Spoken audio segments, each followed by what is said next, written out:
Good morning and welcome to the morning briefing. I'm Jilly Badanes. It's Friday, October 16th, 2009, and these are a few things we're following here on WashingtonTimes.com today. In his first visit to New Orleans since taking office, President Obama promised his administration is working to bring much-needed resources to the city and get through the backlog of problems he said are left over from the Bush administration.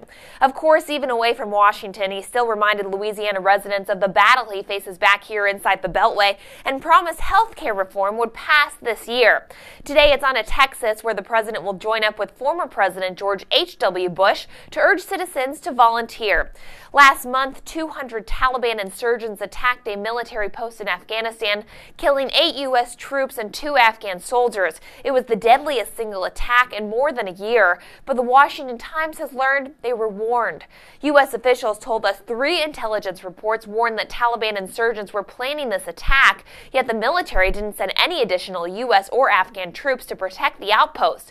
Now the Pentagon is reviewing that attack to see if the military could have done more. And fears of the swine flu are seeping into all parts of American life these days. Careful with that handshake. Even churches and career counselors are warning people against that kind of greeting.